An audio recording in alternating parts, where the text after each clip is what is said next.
Saudara, Natal membawa kita damai, tetapi salah kalau kita mementingkan atau kebahagiaan kita gantungkan kepada Natal. Ada beberapa pertanyaan yang akan kita bahas pada hari ini. Apa arti kebahagiaan untuk kita?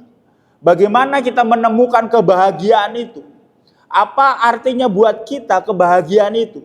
Sebuah pertanyaan besar dan banyak orang memiliki berbagai macam hal untuk bisa meraihnya, saudara.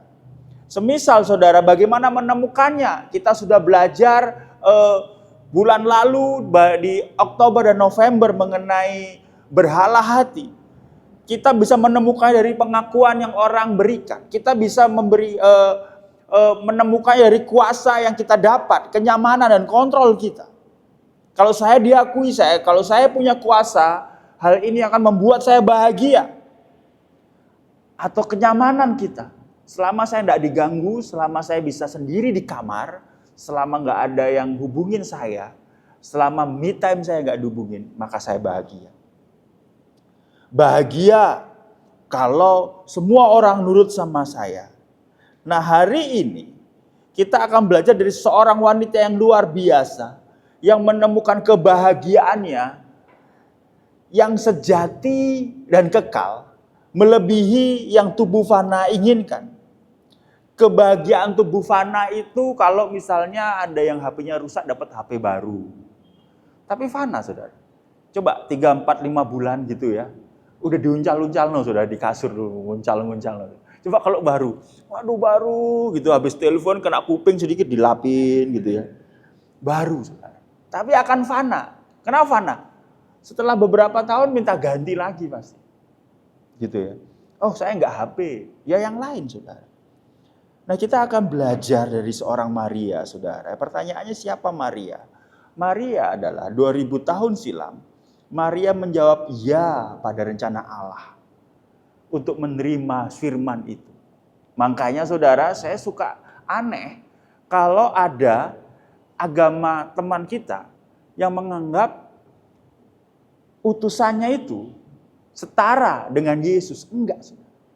Utusannya itu setara dengan Maria, sang pembawa wahyunya. Utusannya itu menerima wahyu di suatu tempat. Maria mengandung firman Tuhan, seorang wahyu. Jadi kalau mau diruntut secara teologi bahwa Maria dan utusan itu sama, saudara, derajatnya. Pembawa pesan firman Tuhan yang hidup dan juga buku itu, saudara. Yang terbatas mampu mengandung, merangkul yang tak terbatas. Kalau istilah kerennya, nggak usah dihafalin, saudara. Saya aja nggak hafal, saudara, kalau nggak baca. Finitum capax infinity, bukan capek, saudara ya. Ini Martin Luther mengatakan itu. Yang tak terbatas mampu mengandung atau merangkul yang terbatas mampu merangkul yang tak terbatas. Kristus tetap sang penyelamat yang dihadirkan melalui Maria yang dipakai Tuhan, saudara. Ketika Maria berkata, terjadilah padaku sesuai dengan kehendakmu, ungkapan itu sungguh dari seorang yang menaruh hidupnya demi Kristus. Nah, ini ada gambaran dari seorang Maria, saudara, yang mana kita akan pelajari hari ini melalui Lukas 1 ayat 46 sampai 56. Saya akan bacakan buat kita semua hari ini. Lalu kata Maria, jiwaku memuliakan Tuhan dan hatiku bergembira karena Allah, juru selamatku, sebab ia telah memperhatikan kerendahan hambanya. Sesungguhnya mulia dari segala keturunan akan menyebut aku bahagia. Karena yang Maha Kuasa telah melakukan perbuatan-perbuatan besar kepadaku, dan namanya adalah kudus. Dan rahmatnya turun-temurun atas orang yang takut akan Tuhan. Ia memperlihatkan kuasanya dengan perbuatan tangannya, mencerai-beraikan orang-orang yang congkak hatinya. Ia menurunkan orang yang berkuasa dari tahtanya dan meninggikan orang-orang yang rendah. Ia melimpahkan segala yang baik kepada orang yang lapar, menyuruh orang yang kaya pergi dengan tangan hamba. Ayat 54. Ia menolong Israel hambanya karena ia mengingat rahmatnya, seperti yang dijanjikannya kepada nenek moyang kita, kepada Abraham dan keturunannya untuk selama-lamanya. Dan Maria tinggal kira-kira 3 bulan lamanya bersama dengan Elizabeth, lalu pulang kembali ke rumahnya. Saudara, backgroundnya adalah Maria pergi ke rumah Elizabeth, ibu Yohanes Pembaptis. Di situ Maria mendapat kekuatan atas apa yang terjadi dalam kehidupan Maria dan apa yang dikatakan oleh Elizabeth, saudara. Hari ini kita akan belajar apa yang dikatakan Maria mengenai Allah dalam pujian pengagungannya, saudara. Sehingga ia berkata, jiwaku memuliakan Allah. Aku bergembira karena Allah. Segala keturunan akan menyebut aku bahagia, saudara. Saudara, Maria berbahagia karena Allah. Lalu kenapa dan apa yang membuat Maria begitu bahagia? Apa yang Allah lakukan sehingga Maria begitu bahagia, bersyukur? Hari ini ada 4 hal yang akan kita bahas, minimal yang bisa saya dapatkan, saudara, dari begitu kayanya ini perikop, saudara. Dan kita akan belajar secara cepat, saudara. Apa yang membuat Maria bahagia? Yang membuat Maria bahagia adalah Allah adalah penyelamat. Lalu Allah adalah pengharapan, Allah adalah pembelanya, dan Allah adalah setia. Saya ulangi ya, penyelamat, pengharapan, pembela, dan setia. Nah, yang ingin saya sampaikan begini, bukan Allah yang memberikan keselamatan, saudara. Tapi Allah sendirilah keselamatan itu. Jadi bukan kata kerja, tapi kata benda ini. Bahwa Allah adalah pengharapan, Allah sendiri pengharapannya. Bukan Allah yang memberikan pengharapan. Nah, kita akan belajar, saudara. Allah adalah penyelamat. Lalu kata Maria, jiwaku memuliakan Tuhan. Dan hatiku bergembira karena Allah. Apa, saudara? Juru selamat. Perhatikan kata jiwaku mempermuliakan dan hatiku bergembira karena Allah adalah juru selamat. Maria mempermuliakan Allah karena Allah menjadi juru selamat dari seorang Maria. Allah memilihnya menjadi bunda daripada Yesus. Dan ini adalah sesuatu yang luar biasa, juru selamat. Sekarang arti juru selamat, saudara. Kita tahu ada juru parkir. Juru parkir apa? Orang yang memberikan arahan supaya kita parkir gitu ya, saudara. Kalau di Surabaya ini saya ngerti tapi nggak ngerti apa yang dikatakan sama tukang parkir. Ngomong ngopo tapi kita kayak oke, gitu ya. Kira nggak ngerti, saudara. Wah, oke, berarti pas nih gitu ya, saudara ya. Nyapa orang juga gitu, gitu. Nggak ngerti apa, pokoknya gitu ya. Juru parkir. Ada juru mudi. Apa, driver gitu ya. Ada juru bicara COVID itu. Kalau waktu ingat COVID ada almarhum Pak Ahmad Julianto itu ngasih tahu, COVID hari ini segini, yang meninggal segini, yang sakit segini. Itu juru bicara, saudara. Ada Mbah Marijan, kita tahu juru kunci Merapi. Dia yang memegang kunci Merapi gitu. Tapi ini, saudara, kalau juru selamat, orang yang ahli dalam keselamatan. Dan ini yang kita perlu ketahui, saudara. Kita tahu mengenai juru selamat ini dan harus kita mengerti mengenai juru selamat ini. Juru selamat yang memberikan pengharapan, pembelaan, dan juga setia kepada janjinya. Dan kita tahu siapa pribadi ini. Pribadi ini adalah Yesus, satu-satunya juru selamat. Guru boleh banyak, nabi boleh banyak, rasul boleh banyak. Tetapi juru selamat kita, dan kita harus tahu ini, dan ini penting, hanya satu, Yesus Kristus. Ini inti dari kekristenan kita, yang harus kita kenalkan. Bagi orang tua, kenalkan juru selamat ini kepada anakmu. Kenalkan juru selamat ini kepada orang-orang. Dan ini yang kita perlu ketahui, saudara. Seperti Maria, harusnya kita bersukacita dan mempermuliakan Allah. Karena Allah adalah juru selamat kita. Mari kita pikirkan hari-hari ini saudara. Sama-sama kita pikirkan. Hari ini apa yang membuat kita bahagia? Atau apa yang membuat kita tidak bahagia? Saya bahagia ikut Tuhan karena diberi pemberian-pemberian oleh Tuhan. Uang atau berkat. Tapi melalui Natal kita diingatkan bahwa kita berbahagia. Seperti Maria berbahagia karena kita sekarang memiliki juru selamat itu. Saudara. Kita memiliki juru selamat itu. Saat ini penting untuk kita bersuka cita bahwa kita memiliki juru selamat yang tidak hanya lahir, tapi mati, bangkit, naik ke surga dan akan kembali menjemput kita, saudara. Dia melakukan yang terbaik dan hal ini perlu engkau sampaikan kepada anak-anak, cucu-cucumu. Yang muda pada saat membangun keluarga harus memiliki fondasi bahwa Yesus juru selamatku. Keluarga baru, dasarnya Yesus adalah juru selamatku. Yesus juru selamat untuk menebus dosa kita. Suatu saat saudara, saya kenal seorang dosen. Dan dosen ini ketahuan untuk berlaku curang, saudara. Jadi dia dibayar untuk meluluskan. Gitulah. Lalu saya tanya, kenapa mau seperti itu, Pak? Dia katakan gini, karena saya mau anak saya, walaupun saya dosen teologi ya, anak saya itu bisa sekolah di tempat yang bagus. Nanti dia kalau besar pengen jadi dokter, saya, enggak jadi dosen kayak Bapak, enggak katanya. Jadi kalau boleh, apa enggak boleh saya punya keinginan?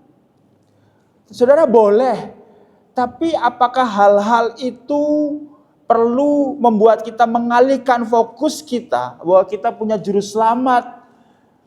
Mungkin anak kita enggak jadi dokter, mungkin anak kita menjalani kehidupan tidak sesukses seperti yang kita pikirkan. Tetapi menjalani hidup dalam panggilan dan tahu bahwa siapa juru selamatnya adalah warisan terbesar yang bisa kita berikan. Pada hari ini kita belajar Yesus adalah juru selamat kita. Yang kedua adalah Yesus pengharapan kita. Sama-sama katakan pengharapan. Sekali lagi pengharapan saudara. Yesus adalah pengharapan kita. Ayat 48, 49 sampai 50 berkata begini. Sebab Yesus juru selamat bukan di ayat-ayat di atasnya gitu.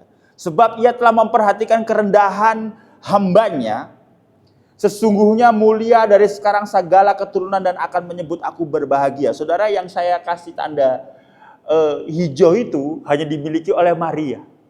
Klaim bahwa mulai dari sekarang segala keturunan akan menyebut aku bahagia. Segala orang percaya di sepanjang zaman, di sepanjang abad, segala gereja akan menyebut bahwa Maria adalah orang yang paling berbahagia. Karena apa? Karena dia dipilih untuk menjadi sarana lahirnya seorang juru selamat. Saudara.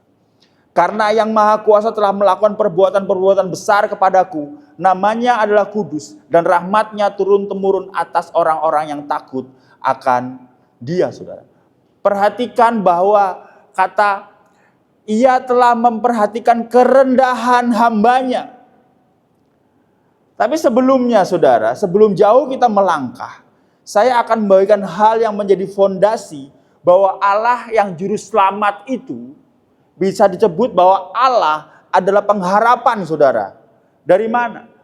Kalau kita baca tadi saudara, kita akan menemukan 3 sifat Allah.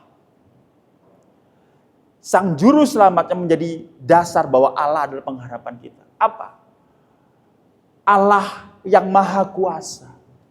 Allah yang kudus. Allah yang penuh rahmat. Yang terdapat dalam Lukas 1 ayat 48-50. Bahwa 3 hal ini yang menjadi dasar bahwa kita tidak hanya memiliki Allah sang juru selamat, tapi kita juga memiliki Allah yang memberi pengharapan kepada kita. Sang pengharapan itu, saudara.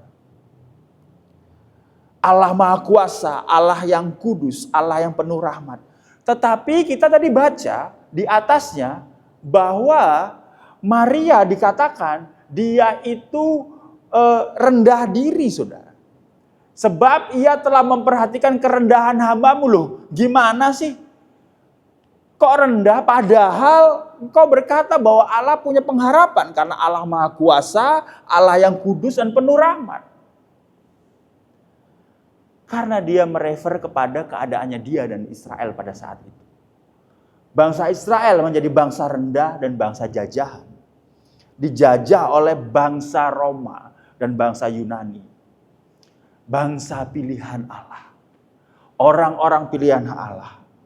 Tak berdaya, saudara.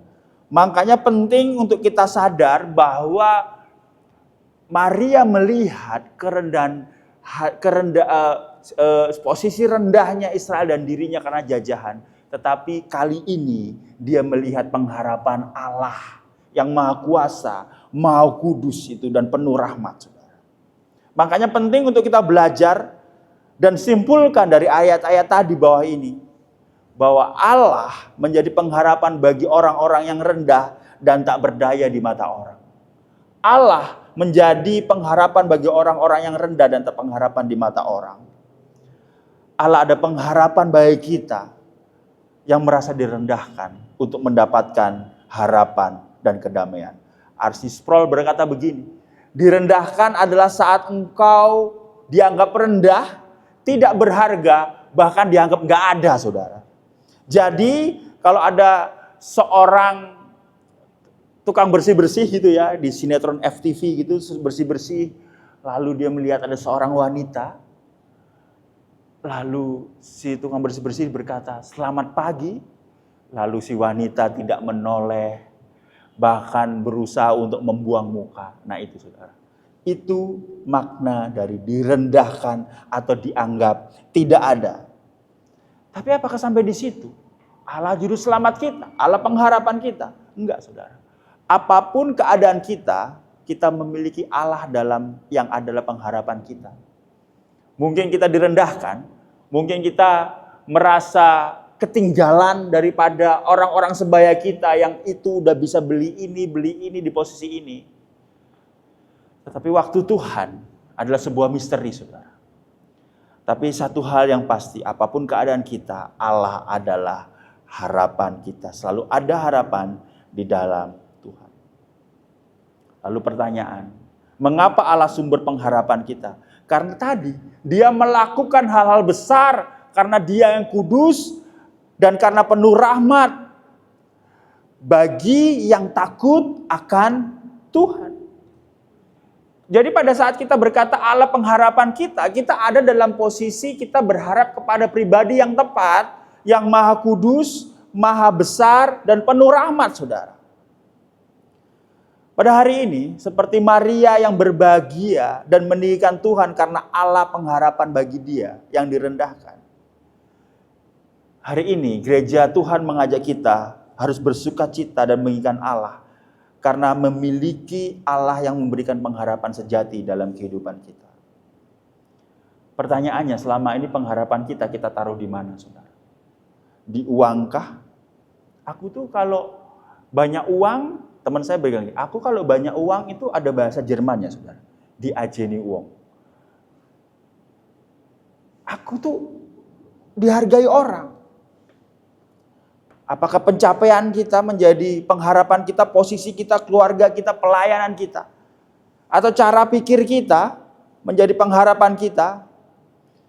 Tapi kita tahu bahwa ini adalah pengharapan yang semu. Tapi kita memiliki Allah yang memberikan pengharapan karena dia adalah maha kuasa, maha kudus, dan penuh rahmat dalam kehidupan kita, saudara.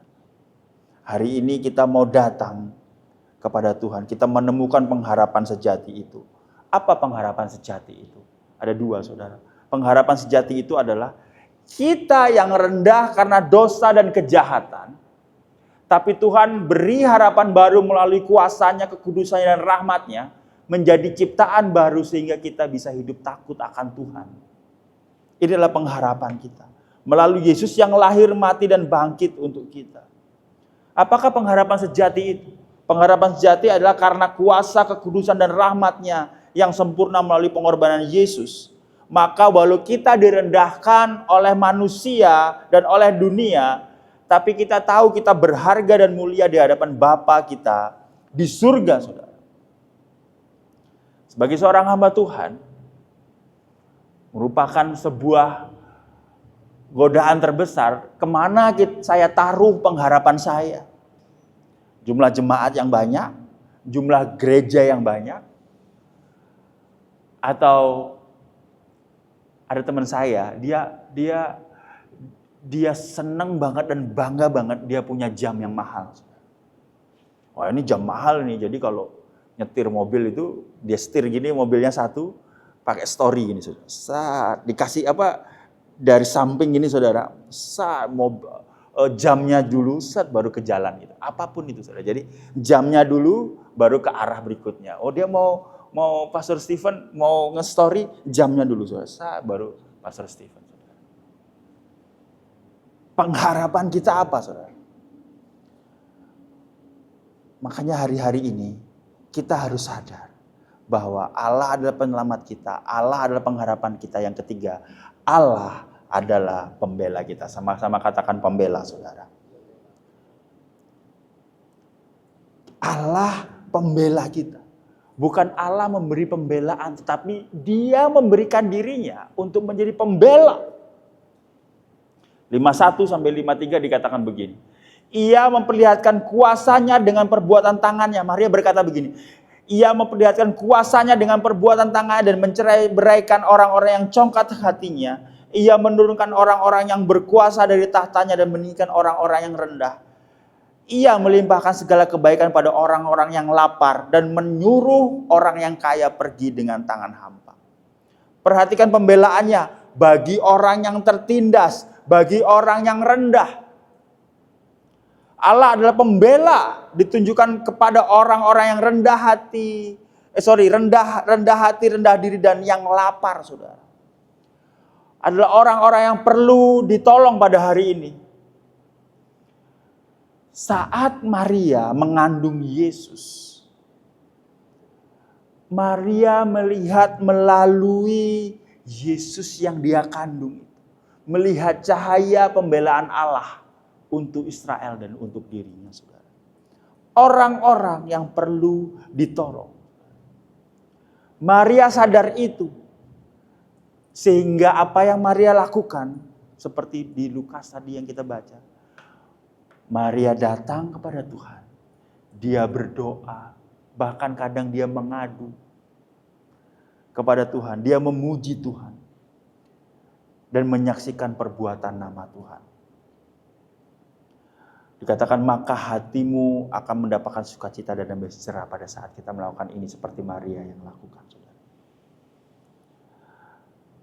Berapa kali dalam kehidupan kita, pada saat ada masalah, bahkan pada saat sukacita, kita datang kepada Tuhan, datang dan berdoa, kita mengadu kepada Tuhan. Atau kalau ada berkat dalam kehidupan kita, kita berkata, Tuhan terima kasih, puji Tuhan. Dan kita menyaksikan perbuatan Tuhan dalam kehidupan kita.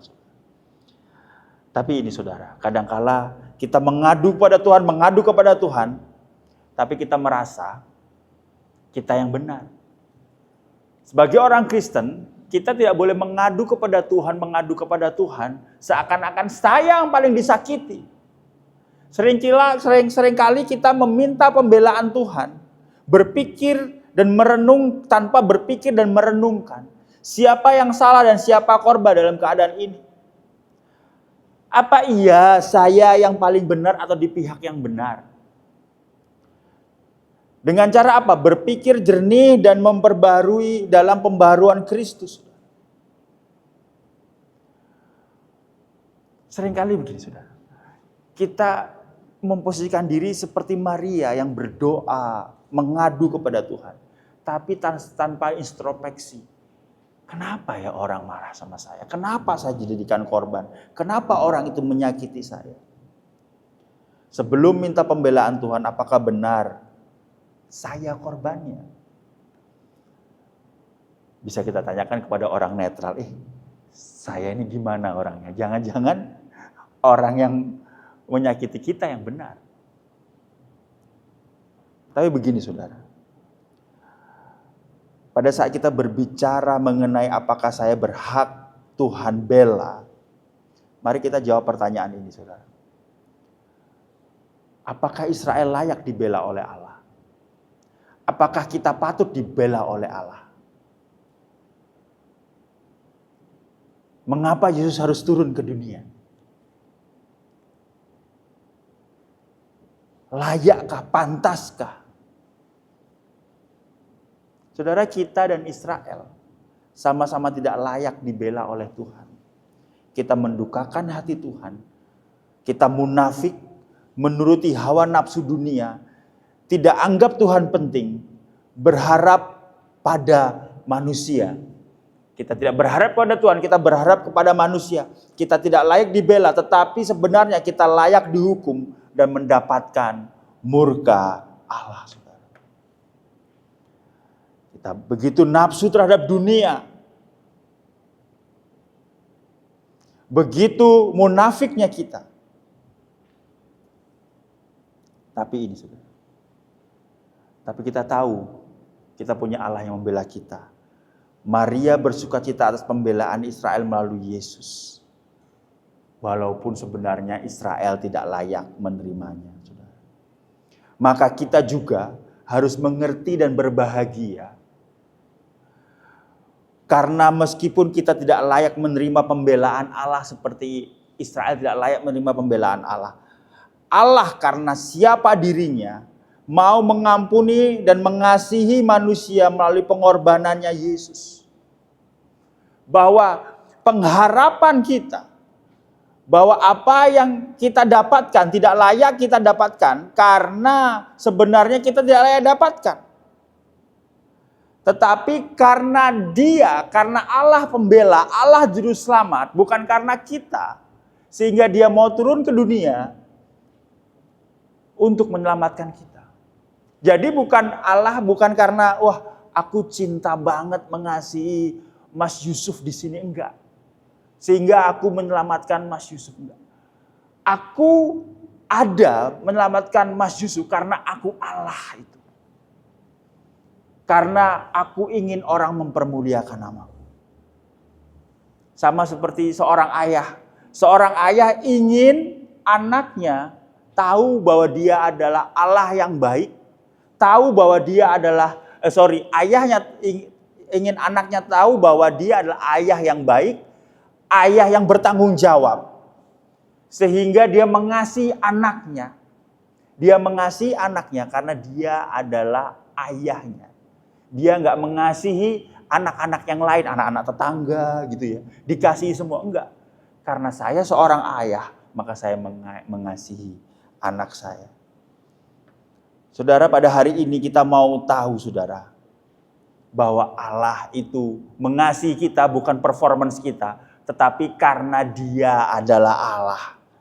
Efesus 1 ayat 5-6 berkata, dalam kasih ia telah menentukan kita dari semula melalui Yesus Kristus untuk menjadi anak-anaknya sesuai dengan kerelaan kehendaknya, supaya terpujilah anugerahnya yang mulia yang dikaruniakannya kepada kita di dalam Dia yang dikasihinya. Bahwa kita ini menjadi anak-anak Allah bukan karena kita baik, tetapi karena Allah adalah Allah. Dia membela kita karena dia adalah Allah yang maha kuasa, maha kudus, dan penuh dengan rahmatnya. Pertanyaannya adalah, saya akan selesai dalam 5 menit. Pertanyaannya adalah gini. Lalu seberapa konsisten Allah memberi pengharapan dan pembelaan kita? Saudara percaya saya akan selesai 5 menit? Semoga percaya ya. Saudara, seberapa konsisten Allah memberi pengharapan dan pembelaan kita? Seberapa konsisten Allah menjadi penyelamat kita? Konsisten dan bukti akan saya sajikan di poin terakhir, saudara. Allah adalah setia. Apakah yang membuat Maria berbahagia? Karena Allah adalah penyelamat dari Maria dan penyelamat dari kita. Karena Allah adalah pengharapan Maria dan pengharapan kita juga. Karena Allah adalah pembela dan pembela kita juga. Dan keyakinan itu dihasilkan karena kita tahu, karena Maria tahu Dan ini yang membuat kita berbahagia. Apa saudara? Karena Allah adalah setia. Karena Allah adalah setia. Mungkin saudara ada dalam persimpangan jalan. Di mana Allah? Di mana Allah? Di mana Allah? Hari ini kita tahu bahwa Allah adalah setia. 55. Ia menolong Israel hambanya karena ia mengingat rahmatnya. Allah bukan manusia yang lupa gitu. Oh iya, aku kemarin hutang ya. Untung kamu ingatkan gitu. Atau manusia yang berhutang uang kepada seseorang lalu ditagih, lalu dia yang marah karena ditagih. Kamu minjem uang gitu aja ditagih lah ya. Kalau minjem ya ditagih dong. Ia mengingat rahmatnya seperti yang dijanjikannya kepada nenek moyang kita, kepada Abraham, dan kepada apa? Keturunannya untuk selama-lamanya. Tuhan itu mengingat janjinya dan ingatannya itu tidak, untung kami ingetin hari ini. Samuel kemarin dianggap sebagai PDM saudara. Karena apa? Dikira dia adalah seorang pendeta. Amin Samuel. Lupa. Inilah Allah kita. Saudara, Allah adalah setia. Karena Allah mengingat dan memegang janji. 2 Timotius 2 ayat 12-13. Jika kita tidak setia, dia tetap setia karena dia tidak dapat menyangkal dirinya. Jadi jangan berharap Allah tidak setia terhadap janjinya ya. Bukan janjinya yang kita anggap itu janjinya, tapi itu adalah kemauan kita. Jadi saudara jangan berharap Allah tidak setia dalam janjinya. Karena dia tidak bisa menyangkal dirinya sendiri, seorang Allah yang setia. Kesetiaan Tuhan tidak bergantung kepada kesetiaan kita, tetapi kepada dirinya. Karena kalau bergantung kepada kesetiaan kita, saudara, saya ingin coba kita flashback ke belakang. Gak usah jauh-jauh lah. Sebelum COVID sama sekarang, saudara. Bagaimana penyertaan Tuhan? Mungkin kita babak belur, saudara, dalam kehidupan kita. Mungkin kita banyak kecewa dalam kehidupan kita. Tapi Allah setia untuk terus menopang kita, saudara. Menopang itu artinya kalau nggak ditopang kita jatuh. Saudara. Tapi Allah adalah Allah yang setia. Kita lihat nama-nama ini. Ada Petrus, ada Thomas, ada Paulus, saudara. Petrus menyangkal, Thomas tidak percaya, Paulus menganiaya. Kalau kesetiaan Tuhan bergantung kepada kita manusia, maka semua akan binasa karena manusia mengecewakan, saudara. Kita akan dibuang Tuhan. Tapi bukannya dibuang, Tuhan yang sudah melihat kita bagaikan sampah, dia mengambil kita menjadi kepunyaannya, saudara. Saya adalah Petrus, saya adalah Thomas, saya adalah Paulus mungkin. Sebutkan nama kita. Saya adalah siapa? Daniel, Kevin. Tapi Allah itu Allah yang setia. Yang kesetiaannya itu tidak bergantung kepada kitanya. Tapi karena dia Allah. Hari ini saudara, mari kita datang kepada Tuhan. Seperti Maria yang bersukacita karena melalui kedatangan Yesus, dia melihat kesetiaan Allah. Maka kita berbahagia. Walau kita sering mendukakan Allah, dia tetap setia. Sehingga membuat kita belajar untuk konsisten setia, saudara. Seorang apologet itu seorang orang yang mempertahankan iman gitu ya. Jadi kalau iman Kristen diserang oleh pihak-pihak yang tidak suka Kristen, itu namanya berapologetika. Membela iman Kristen. Tuhanmu kok tiga? Nah itu pembelaan itu, kalau saya melakukan itu, saya sedang melakukan apologet. Orang ini disebut Orangnya disebut apologet tetapi sayanya sedang berapologetika. Gitu ya. Ada seorang apologet, dia tidak lahir dari keluarga Kristen, dia tidak Kristen dari lahir, tapi dia bertobat, menulis banyak buku. Tapi dia kena kanker, saudara. Sebelum meninggal, dia mengajak semua orang untuk berdoa. Untuk berdoa kesembuhannya. Tapi ini yang terpenting, saudara. Melalui kesaksian penderitaannya, banyak orang bertobat dan dikuatkan, saudara. Melalui argumen-argumennya, orang yang lemah imannya dikuatkan, orang yang tidak percaya Kristus menjadi percaya, saudara. Sebelum ajalnya tiba, dia berdoa begini, saudara. Tuhan, tolong aku. Namanya Nabil Quraisy. Dari orang Arab, saudara. Tuhan, tolong aku. Dan aku tahu kamu mampu. Tetapi semua aku kembalikan kepada kehendak dan kedaulatanmu. Aku akan tetap percaya dan akan tetap mengasihimu. Amin. Ini masih ganteng, saudara, sebelum meninggal, saudara. Waduh, udah gak karu-karuan. 1 minggu kemudian setelah doa ini dia meninggal, saudara. Kita berkata itulah sebuah tragedi. Enggak, karena dia meneladani kesetiaan dari Kristus, saudara. Setia sampai mati. Kesetiaan Tuhan. Dan dia kembali kepada kekasih hatinya yang dia bela mati-matian, saudara. Hari ini kita diingatkan melalui kalimat ini adalah apa? Yesus adalah setia, saudara. Seperti Maria berkata bahwa nyanyiannya membuktikan bahwa Yesus adalah setia.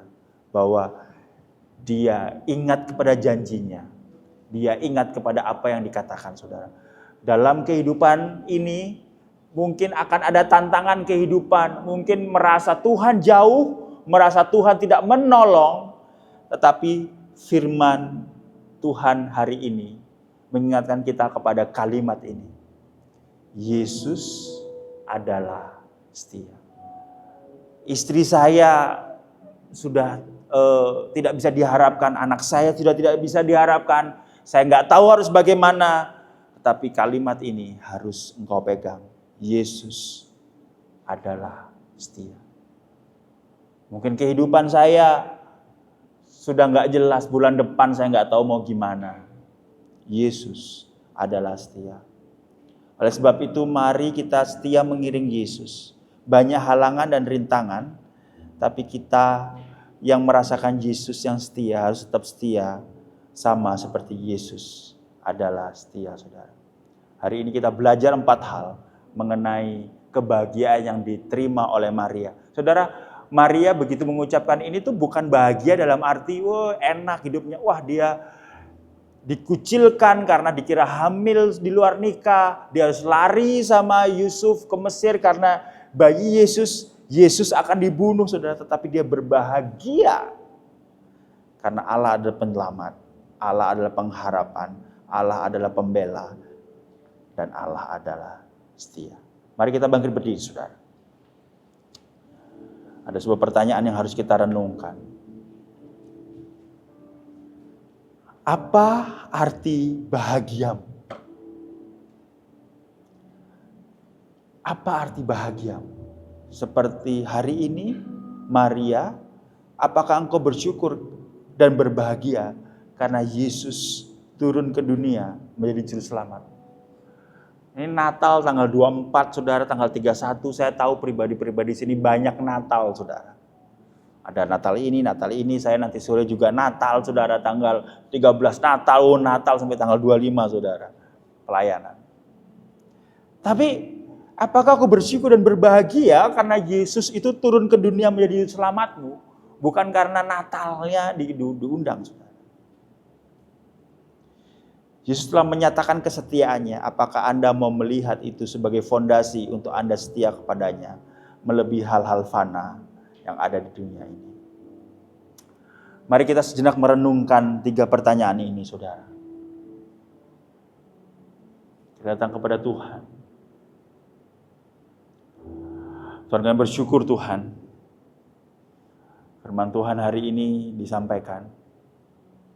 Mungkin tidak ada motivasi, tidak ada berkat, tetapi firman Tuhan hari ini menyajikan bahwa Allah adalah juru selamat. Allah adalah pengharapan, Allah adalah pembela, dan Allah adalah setia. Allah adalah pribadi yang sejati, yang selalu ada untuk kami. Meteraikan firman Tuhan pada hari ini, dan biarlah kebenaran firman Tuhan terus ada dalam kehidupan kami. Hanya dalam nama Tuhan Yesus kami berdoa dan mengucap syukur. Haleluya. Amin.